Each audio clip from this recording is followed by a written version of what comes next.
Tindy C. This is Radio Fox. Hello, and it's Tindy C here, and this is Midweek Mayhem. And today we are joined in the studio by Jonathon Conte. Hello, Jonathan. How are you? Hi, Tindy. I'm good, thank you. Thank you very much for coming in today. Your book is called Keep Calm and Love Myself.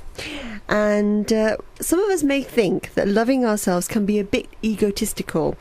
Now, could you please explain what this means, what the title actually means to you? Well, basically, in the book, it explains that really the meaning of the title is quite personal to me. You know, I went through 6 court hearings in last year, wow. Fighting for fighting for 50-50 contact with my baby daughter.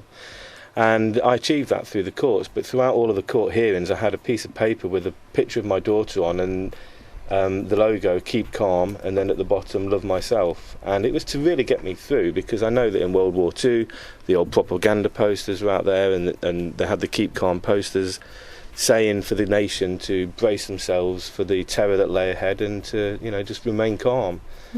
So there's a bit more depth behind it than vanity. Tell me about Love Myself. What does that mean? Because I think that's a term that is quite common in the sense now that people are being a bit more spiritually open and a bit more aware of things, and people do love themselves in a very non-conceited way, don't they? Yeah, I think so. And it's took me, you know, most of my life to work this out, because all along, you know, I thought, you know, go out, live your life, do what you got to do.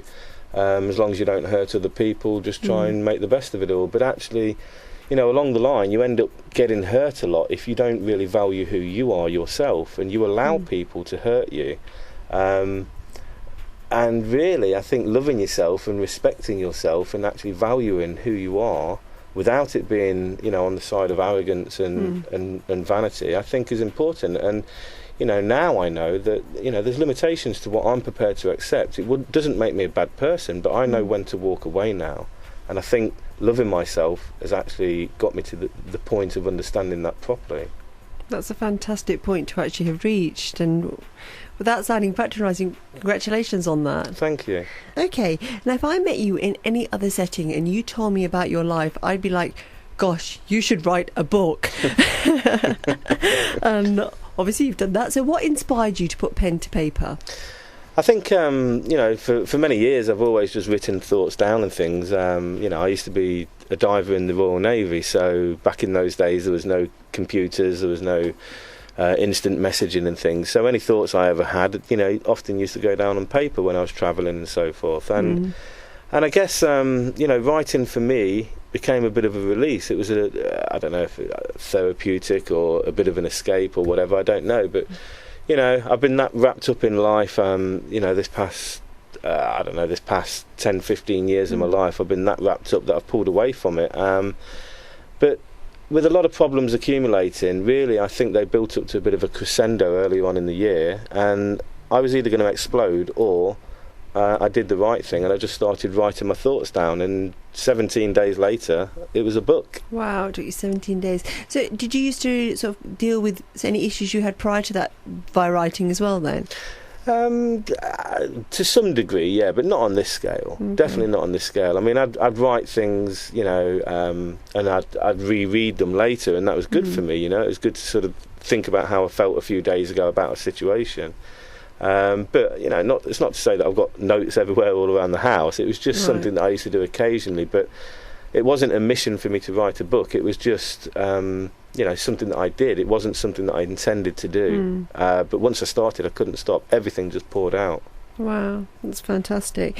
Now, I'm actually very impressed with this book. I usually go for the conventional self-help type books, such as about the law of attraction and so forth.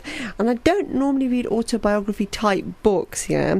But I do feel that your book is a lot more than just like your life, because I mean it talks about your interesting life experiences, and on quite a few occasions it actually made me stop and think, because you question things quite a lot, don't you? And so why do you decide to share these personal experiences, and how do you hope it will help other people? Okay, I think, you know, in terms of why I decided to share them, as I say, I mean, initially I didn't write this to be a book. It just evolved into a book very quickly, but I was really helping myself. I was trying to heal myself for all of the things that I was carrying inside, and I had to face them. I'm I'm that type of person, you know. If there's a problem, I like to get it on the table and look at it and deal with it, rather than burying my head in the sand. And I had to write. So, but you know, it seems that I'm talking about common problems that are happening in most people's lives in one form or another, and you know, people that have read the book are saying how helpful it is. So if it helps other people, that's just, you know, takes it onto a different level for me. It's healed me by doing this, and if it gives other people any kind of inspiration and guidance, well, you know, I'll keep writing. Brilliant. No, but I must say, from what I've read so far, I mean, you have been through more than your fair share worth of problems, because I mean, everybody goes through issues and problems. I mean, it's part of life, isn't it? Yeah. But you have been through quite a few there, haven't you? And in the way you've dealt with them, I mean, I think it's quite commendable. But we'll go on to talk about your particular experiences in just a moment. Let's play some Bang Bang now. And that was Bang Bang there by Jesse James, Ariana Grande and Nicki Minaj. And I really do enjoy that track. How about you, Jonathan? Yeah. You feeling it? He wasn't dancing as much as I was. But anyway, back to the matter in hand. Now, let's talk about some of the experiences that you actually write about in the book. Now, you do speak about your early years and your mother. Can you tell us a little bit more about this? Yeah, you know, very much like a lot of people in those days and also these days. You know, my mum, she had a bit of a haphazard start in life, and she muddled through as best she could. You know, along the way she's ended up having 6 children, and I guess she was fighting life on a back foot. You know, at one point she was a single mum with 5 kids. I adore my mother, but you know, like I have done, she made mistakes as well, and she could have prevented a lot of what happened in terms of relationships and so forth. But you know, for me, do you blame her at all for anything?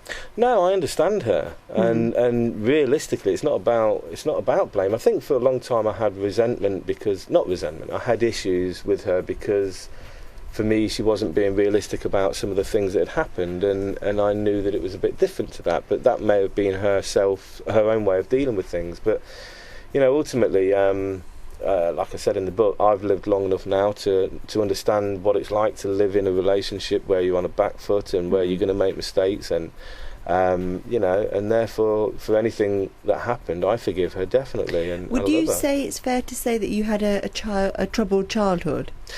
Yeah, it was. Okay. I mean, a lot of people have had that, so it wasn't the worst childhood, but it certainly wasn't by any means the best. It was very unstable, and it was very traumatic in many ways. You know, there's a lot of things that happened, so it wasn't an easy childhood. Okay, so how have people actually reacted to your book? Because your mother, for example, I mean, you talk about very difficult experiences that she faced, and you go into detail with that, and how it did affect you, and it was obviously very significant from what I'm reading, especially for a child. So, I mean, how has your mother dealt with you speaking about these issues very openly? Not very well at all, to be honest with you. It's caused a number of problems between my mother and I, to the point that, you know, she refuses to read the book, and she just assumes that I'm making an attempt at assassinating her character, but it really isn't about that. Has she read any of the book so far? Or? Apparently she's read the first 3 pages of chapter 1, and she refuses to read any more. And if she reads the book, I hope that she would understand that I'm portraying her as a very strong and determined woman who's empowered, and she's had challenges and she's faced them, and she's come out the other side, and I'm proud of her, and I'm proud to be her son, and I love her dearly. But it hurts that she refuses to read the book. But then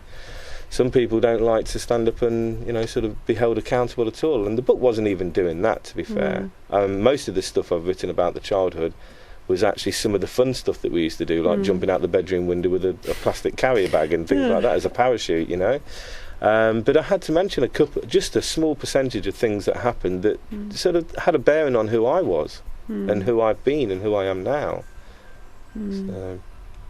Okay, so like when you were growing up and so forth, I mean, obviously you're of mixed descent as well. I mean, how was that for you? Did you face many problems with that, or not really? In the military, you know, I guess I used to go a bit darker than a lot of the lads, and I'd be called, I mean, my father's Italian, my mum's got Italian and Spanish in her, so I'd get called, I don't know. Your mother's actually Italian and Spanish? Yeah. I didn't appreciate that from reading the book. I didn't appreciate that. She's got Italian. I mean, my mum's background is, you know, a little bit unconfirmed because it was during World War II and things like that. But I've faced a little bit, but not on the scale of like what's gone on for other people. But yeah, I understand it.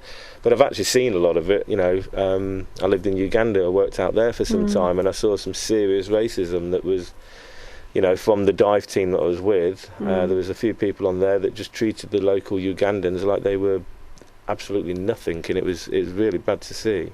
Yeah, no, I had read that bit as well, and that was actually very shocking to me. I was like, well, but I was like, I couldn't believe that people can treat other people so inhumanely. I was like, wow. And okay, as to your father now, your real father, I mean, he never actually wanted to know. So what impact has this had on you now and also growing up? Well, I think the way, I was, I found out when I was fairly young that the father I thought was my father wasn't my father, and that was by accident. And that then put a massive question mark in my mind, and it had a number of effects on me, I guess, really. And for many years I just sat there not knowing. I could see one half of who I am, but I couldn't see the other half. So I guess, on reflection, it gave me a sense of insecurity and abandonment and things like that. When I look back and try and analyse how it affected me, I guess some of those words come into play. But again, it's a common thing. But, I later in life went and looked for my father, and I found him, and he denied that I was his son. So that made me feel like a piece of dirt that's being swept under the carpet for quite some time. And I then decided, you know what, I'm better than this, and I will stand up and I will be who I was meant to be. And if you want to carry on like that, you don't know what you're missing, because I believe I'm a good person. Yeah, too right. Okay, what we'll do is we'll take a quick break now, and we'll come back and we'll talk about your career, okay? Okay. Hello, it's Tindy C here with Midweek Mayhem, and today we are speaking to Jonathon Conte, local Leicester author. Hi, right, now let's talk about your career and your various jobs. First of all, I must speak about your diving career, which sounds amazing. How did that come about, and working for the Navy?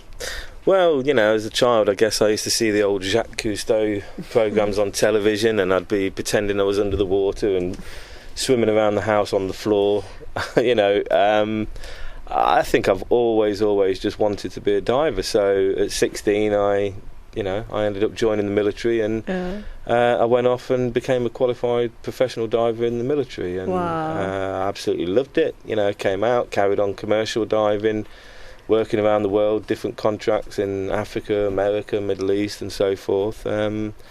Then I got into film and TV, and I set up my own business teaching diving, and I still do the same now. I love it. It's a way of life. It's who I am, Oh, that's amazing. Well, let's just go through each one step by step now. I mean, I know that in your book you talk about going to Uganda. You touched on that briefly just earlier on, in the racism and so forth.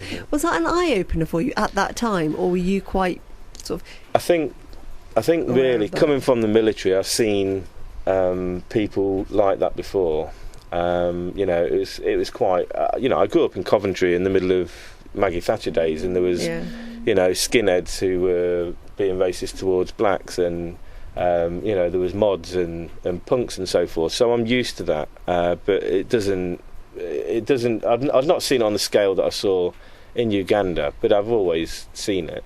Right. And my family's quite multicultural. I've got an uncle who's from Jamaica. I had my grandma's ex-partner who was from South America. I just feel... And your children are mixed race as well, aren't they? Yeah, my children are mixed race, and so I don't go for that kind of bigotry at all. But yeah, I've seen it. Okay, and I must ask you about the James Bond movie. How was that? Because you were in Tomorrow Never Dies. That's right, isn't it? It is, yes, yeah. And how did all that come about? I was teaching an alleged underwater cameraman who had a job to do. I was getting him back into diving. Apparently he'd done a load of diving many years before, and he'd got a job to do in London, and he couldn't dive. So they gave me the camera and I started filming, and then the next minute that led on to me doing some television programmes, some music videos, and then obviously onto some films, and one of those films was Pierce Brosnan in Tomorrow Never Dies. So I was the diver swimming down onto HMS Devonshire, and burning through the missile rack and stealing the missile. Oh, and obviously with your military background as well, you were able to do all that burning through and stuff. Yes. Oh, that's quite good. And so do you remember much of it? I mean, like, any particular memories you've got from that? Yeah, I mean, it was a great experience, and it was such an eye-opener to see how these actual full-on movies are actually put together. You know, it was great. It was really, really good. It was lucrative to do as well. It was, you know, well paid. And you know, it was nice, you know, mixing with these celebrities. And Pierce Brosnan was really down to earth, and I had to teach James Bond how to clear water out of his diving mask. Okay. I'm speaking to the man who taught James Bond how to clear water out of the diving mask. I'm very impressed. Yeah. Okay. Oh, bless. So, but how about now? Because you work with challenging young people, is that right? Yeah, that's right. Tell me more about that. Okay, I've been doing it for about the last 10 years around Leicestershire. You know, we run programs that are, well, vocational training programs that are often through the colleges and so forth. So at the moment we've now got contracts starting with Derby Business College and with Prospects, and we're going to be offering a free course to young people between 16 and 24. And they can come along and they will earn a certificate in sports and active leisure, and they will get involved in a number of different outdoor pursuits. One of the mainstay activities will be scuba diving. So, you know, they'll come along and they'll get involved, and hopefully they can end up with qualifications that they can go away and work with. Okay, is it scheduled for quite soon then? Or? Yeah, we're looking at starting, fingers crossed, in about 2 weeks' time. So anybody interested should get in touch with Prospects, ideally. All right, okay. And obviously I will have this up on YouTube afterwards, and we'll put your details below there as well. If anyone's listening and they want to find out more about diving, they can always contact Jonathan. Thank you. And so you still have the diving school then, don't you? Yes. Wow, that's what you're doing with that. So do you actually do much diving yourself now? Or? Yes, all the time. Where do you dive? Well, we have. I mean, there's a lot of diving around the UK. You know, there's some fantastic sites. It's quite underrated, but if you know the winds and tides and things, you can get some great diving around here. But in Leicester, you know, we have a place called Stony Cove, which is a giant quarry that's filled with things like a helicopter and a tugboat and, you know, so forth. And there's a lot of, you know, fish in there, and it's the National Inland Dive Site. So we often take our divers down there if it's too rough on the coast. Wow. I've always wanted to dive. I've got a few ear issues, and I've also got a shark phobia, but I don't suppose there's going to be any sharks in Leicestershire, yeah? No, I don't think... I'll be safe there, aren't I? I think you'll be safe. I'm going to ask you the really silly question, but I'm going to ask you anyway. Have you come across any weird and wonderful creatures whilst you've been diving? Yeah, my friends didn't used to believe me, but I saw an orca up in... I used to work out of the Inner Hebrides. I was doing, when I first left the Navy, I worked up there for 6 months, shellfish diving. I was catching various marine life, and I saw an orca up there. When I worked in Uganda, we had to go down in a cage because we had crocodiles in the water and hippos, and oh my God. Black mamba snakes were swimming around at the surface. And but black mamba snakes can get into the cage, can't they? Yeah, but they don't go very deep, so we would go in the cage. When we had a little moon pool there, so as soon as we saw that everywhere was clear, we'd jump in, the diver would go straight down. The crocodiles can't get into the cage, but they only go down about 30-40 feet, so we were diving down to maybe 150 feet deep. So you get out of the cage at the bottom and do your job, and then you get back in the cage and come back up. Wow, there's something happening to my stomach just listening to that. I think, wow. Okay, that's very good. And you've done some pretty interesting things as well, haven't you? Like a topless car wash, and that really did interest me. I was like, okay, how did that go? Well, it was an experience. Bubbles and Babes. I started that in Hinckley, and it went viral overnight almost. And we did quite well out of it. But it was something that I couldn't continue doing because I had children, and there was nothing too lewd about it. It was more Benny Hill style, sat on the fence type of provocative fun. Okay, as you do, yes. From diver to James Bond to topless car. Yeah, it's quite an experience. Now, what I'm going to do now is I'm going to play some Tomorrow Never Dies by Sheryl Crow, followed by my inspirational quote of the week, and then we'll chat to you in just a moment. Okay. And that was Cheryl Crow with Tomorrow Never Dies, and that was especially for Jonathon Conte, who was telling me about his James Bond experience there, a diver in that movie, Tomorrow Never Dies. And let's have a look at quote of the week now. This week's quote goes something like this: "The ultimate measure of a man is not where he stands in moments of comfort and convenience, but where he stands in times of challenge and controversy." And that's by Martin Luther King Jr. What do you think of that? I really like it. It's really good. Good quote. I thought of that. I thought, obviously, I did my research, read your book, and I thought, right, that's definitely a quote for this week, definitely. So now, we were talking about your career just then and the various things that you have and haven't done. And now I would like to ask you a bit more about your previous wives and your divorces. I mean, there are some very disturbing things that do come up in the books and stuff. And if you can say this in a nutshell, I mean, how would you sort of describe your experiences? I would say my marriage, first 10 years was, very happy. Everything was great. I was madly in love. Got 2 beautiful children from that marriage. The latter half of the marriage, it was on a downward spiral. And really, in the end, it became death by 1,000 cuts. And then my baby daughter's mother and I, it was never going to work. It was a rebound relationship.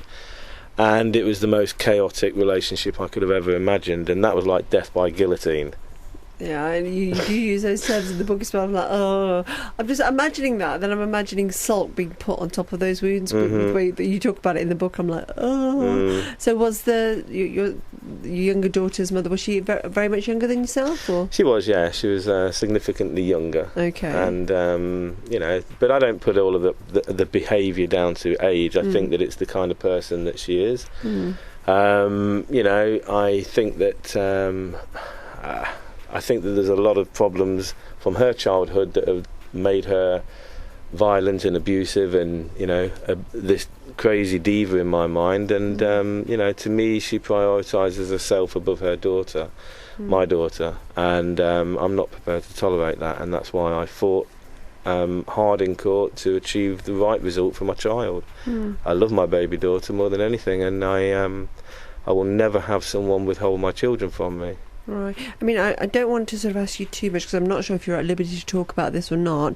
But are proceedings still going on at the moment? Or? No, everything's done and dusted at the moment. Okay. But I will be returning, I would imagine, at some point in the future because my baby daughter's mother's still breaching the court order and refuses to be amicable. So as far as I'm concerned, fine, but I'm going to go back to court and get the court to enforce what was agreed at the final hearing last September. So I will be returning to court. Okay, that's good. Because one thing that is very apparent from reading the book is how much you love and care for all 3 of your children and how important they are in your life. Yeah, absolutely. They're, I created them, and I feel very sad in many ways that some of these things have happened because it's not really what I had planned, But ultimately, things happen, and I guess it's how you deal with them and how you move forward. And I've got two kids that are fairly grown up now. My son is coming up to 20. My daughter is coming up to 18. And they're sort of getting on with their lives a little bit. And I just want them to have peace and to learn a little bit. The book I think has helped them understand a lot more. And my baby daughter, I feel that all I can do is just be there for her and be the good dad that I try to be. So is your daughter 2 at the moment, is that right? Yeah, she'll be 3 very soon, so yeah, and she's with me week on, week off. So. Okay, so can you tell me a bit more about your son coming out? Can you tell me anything about that? And yeah. How did you feel when you first discovered that he was gay? It was a massive shock, It was a real. I didn't see that one coming at all. I truly didn't see it coming. I'm not homophobic. I believe in people should be able to live how they want to. However, already mixed race. He's going to face prejudices, but he's a strong boy in many ways. So I hope that he just finds. I'm more happy that he's found. The strength to basically be who he is rather than living a lie and later down the line having to face himself. I want him to be happy, and that's the main thing. And for me, as far as I'm concerned, is still my son, and if anybody wants to, sort of criticise him for how he lives, well, then they need to look at their own ways of living first. It was a shock. It took a little bit of getting my head around, to be honest with you, and a lot of life is accepting that we're all different, and and cherishing those differences in people. Yeah, absolutely. Now, is it fair to say, from what I'm reading, that you never had the best relationship with your son? I mean, have things improved somewhat now? Yeah, I mean, for many years we had a fantastic relationship until he turned into a teenager, and I believe that it goes on in a lot of families where one parent undermines the other parent's authority, and I believe that two parents should support each other, and the kids should not be able to see any divide, because if mum says no and then the child goes to dad and he says yes, that's basically showed them a little route in, and that is then going to allow them to become quite manipulative as people, and I don't think that it's the right way of doing it. So playing one off against the Absolutely, other. yeah. Right. So there was a lot of that went on with my children, and I try to do the right thing by them, but unfortunately, in my mind, in my view, my ex-wife was her anger and or disdain towards me was far more important than what was right for the kids, because ultimately she undermined my authority left, right and centre. She took the kids under her wings metaphorically, and didn't allow me to do things that I wanted to do with them that would have been good for them, and realistically it's I guess it's affected the kind of people that they became. So for a number of years, as a teenager, my son growing up with his frustrations of not knowing about his own sexuality, and then dealing with all of this disdain that he had growing towards me, we had problems. He read the book, though, earlier on this year, and the next day said, "Dad, I've read the book. Can you come and get me? I want to come and live with you." Wow. So he now lives with me at the moment. We still have troubles, but I've not lost my boy. Oh, I'm glad to hear that. And that was Only Girl in the World by Rihanna, and I am joined by Jonathon Conte, who's been talking to me about his book, Keep Calm and Love Yourself, yeah? Absolutely, yeah. Yeah, that's what we've got to do. Anyway, we were talking about your son just before the break, weren't we? Yeah. And I'd like to now ask you, what do you feel that your biggest learning to date has been?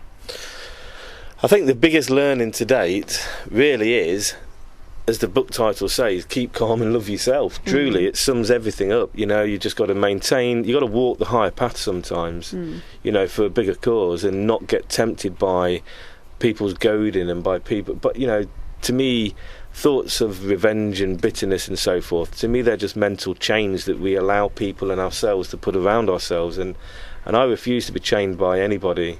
And as far as I'm concerned, I've got rid of the things that I needed to get rid of inside, and I feel that valuing who you are and getting to know yourself, it took me 49 years to really get to this point, and it's a point of freedom, and I can't emphasise that enough. Writing this book has made me understand so much.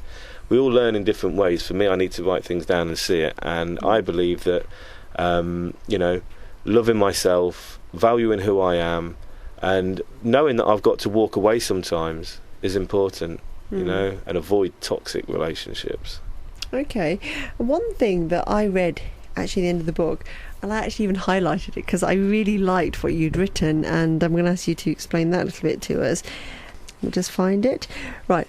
And the quote goes, "I absolutely take responsibility for my actions. I'm nobody's victim nor survivor. I am a winner." I love that. That says it all. And that's really nice. Is there anything you want to say about that? Yeah, I mean, to me, we all blame, it's easy to blame other people for what goes wrong in your life. And, there's a lot of people that have caused problems in my life. I'm sure I've caused problems in other people's lives. I've never done it intentionally, but I'm sure I have. But actually, the people that have caused problems in my lives, it's important for me that I forgive them, and I forgive myself for my mistakes as well. And I think that it's me that allowed them people to do these things to me, so I take responsibility for it. And therefore, how can I be their victim? So the only way forward is for me to win. Okay. And I believe that I win by being happy.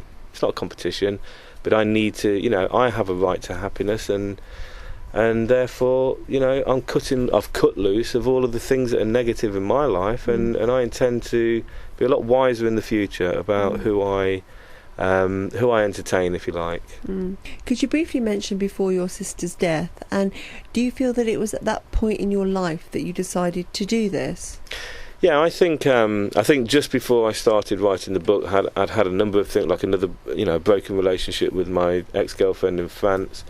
I got to the point where I had everything just accumulated, and that's what, I guess, tipped the scales, and something was going to happen. Then all of a sudden my sister's in hospital, and I think this book was largely my way of dealing with losing my sister. I love my sister dearly, and we were very close in many ways, but she was carrying demons inside, and she, bless her, she allowed them to beat her in the end. So this book is dedicated to her, and I just wish that she'd have read this book a year ago, because she might have been saved. And with the way you talk and the way in which what I'm reading as well, are you religious in any way, or? Yeah, I believe in God. I do. Okay. Would you associate yourself with any particular religion, or would you say you believe in God? I was baptised as a Catholic. I was raised as a Catholic, but actually, I think in all faiths, for me, my personal view is that in all faiths there are, strengths and weaknesses, and I like to look at it like I have my own relationship with God, and I don't necessarily need to say I am a certain religion. As far as I'm concerned, I believe in the Bible and I believe in God, and that's my prerogative. It makes me a good person. Okay. And do you have any regrets about anything that you've done? I mean, I know we all have regrets, but are there any big regrets that you have? I think, if anything, some of the things that happened in terms of my infidelities with my ex-wife, I think I wish I'd have just walked away, because it wasn't fair on my children. They weren't aware of it all at the time, but I shouldn't have done that. It just made me just as bad as her, and but I can't change what's happened. And as far as I'm concerned, if I changed anything that happened, if I lived with regret, I can't change it. So all I can do is learn. And if I did change anything, I wouldn't be the person that I am today. True. And so, what kind of feedback have you received so far to your book? I'm really, really impressed with the feedback that I'm getting. I'm getting some extremely strong reviews on the website, on the book's website. A lot of people are talking how it's inspirational, they couldn't put it down, it's a real page turner, and every page is different, and did all of this really happen in your life? This book is only a small percentage of what's actually happened in my life. It's just some of the prominent stuff that I needed to write about. And I am writing more, but yeah, I'm getting a very, very good feedback, and as I say, if it helps other people, well then, that's really a real massive added bonus for me. That's fantastic. So tell me, where is your book available, and where can people get hold of it? At the moment, you can get it if you go into the Waterstone store. You can. It's not on the shelves yet there, but you can order it through Waterstone's website or go into the store. Okay. It's on Amazon, but excuse me, most people are buying it direct through my website at the moment, which is www.keepcalmbooks.com, and you can buy the ebook or the paperback from there. Right, that's fantastic. Also, can I mention as well that I will be doing a book signing and promotion at the Leicester train station tomorrow, Friday and Saturday. It's Carnival Day Saturday as well. Of course, yeah. So if people want a signed copy, they're welcome to come along. If they want to come and have a chat, share stories and so forth, it'd be a pleasure to meet them. Okay, that's fantastic. So, you've got a YouTube trailer for your book, haven't you? I mean, I've seen that and I'm like, wow, it looks like a film trailer. I'm like, oh, well, it is kind of like a film trailer, isn't it? Yeah. So do you ever feel that your life is just one big film? I guess, when you live in it, you don't necessarily pay attention to what's going on, but when you look at it, I've sent this book off now to Tyler Perry in America, so I'm hoping that Tyler Perry, the film director, gets hold of this, because I think this could be his bag. He deals with these kind of domestic infidelity and marriage and divorce and all this kind of stuff. He deals with all of that. So it'd be amazing if he picked it up and decided to do something with it. And considering that there's going to be another 4 or 5 books in the Keep Calm series as well, there could be, it would be great. I'd love to see it happen. So yeah. Because that was actually my next question to you. But tell me about these other books that you're working on then. Well, the next book that I'm working on, I've started 2, but I'm going to start focusing predominantly on Keep Calm and Get 50/50. There's a big following, if you like, of fathers' rights groups and things such as that. There's many fathers, not just fathers actually, there's many parents that are suffering from parental alienation, and it's for me, it's something I'm quite passionate about now, because I've seen it, I've witnessed it firsthand, and I think that it's damaging to children, and children shouldn't be used in these situations as a pawn. And I think that there's a lot of fathers out there that haven't got the confidence to go to court, or they don't have the resources, or they don't have I actually represented myself on the last 5 hearings, and I just had to swat up. I had to learn. I had to get my head around it all, and I presented myself and I presented my case, and I'm proud of what I achieved. But not everyone's got the confidence or ability to do that, and I didn't know that I did at the time. I went with blind faith, but I love my daughter too much to have just walked away and just been settled with seeing my daughter every Saturday, which is what her mother wanted. My daughter deserved more than that. I'm a good father. There's no safeguarding concerns. I've been a very good father to this little baby, and I don't think it was. I know it wasn't fair. Are you doing anything else? I mean, are you becoming more actively involved with sort of fathers' sort of rights when the relationship? Yeah, I mean, I am thinking about it actually, and what I would like to do is, once I've got this book, sort of out there to the masses, I would like it to set up a bit of a following, and on the website I'm going to be holding, like probably fortnightly blogs on there. There's going to be chat forums and things.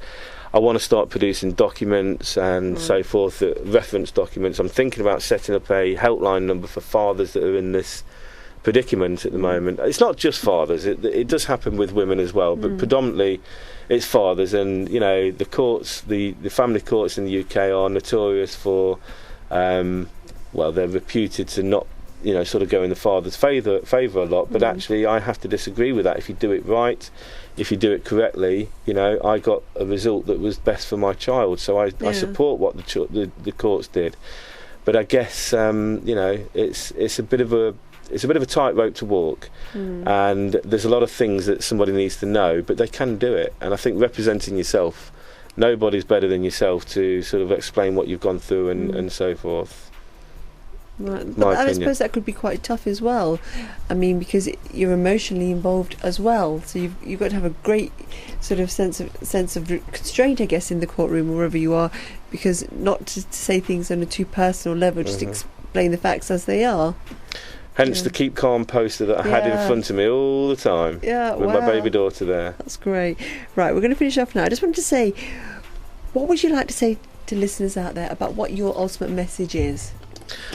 I think don't settle for mediocrity if you have ambition and drive. I think don't ever compromise your happiness completely for other people. You've got to keep a bit of yourself back for yourself.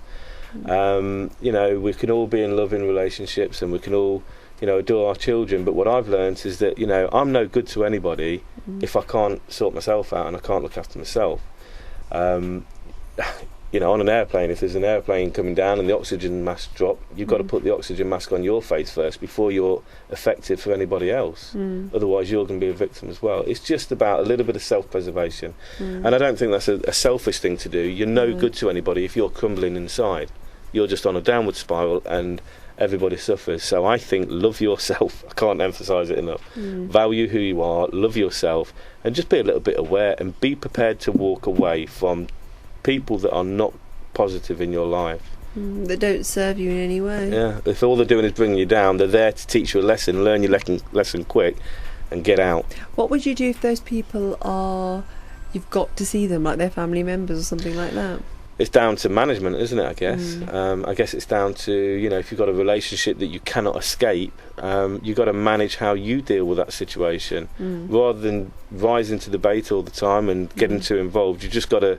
Sometimes I think you have to look at it and think, well, this person is never going to change, therefore the only way I can deal with this person if I truly love them is to find a different route, and maybe having a bit of understanding and tolerance of who they are to some degree. But really, it's about managing them.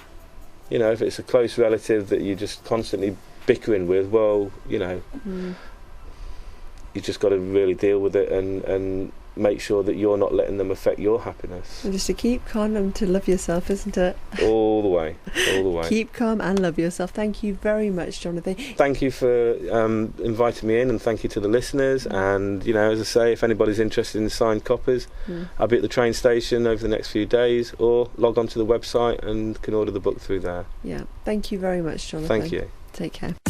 Tindy C. This is Radio Fox.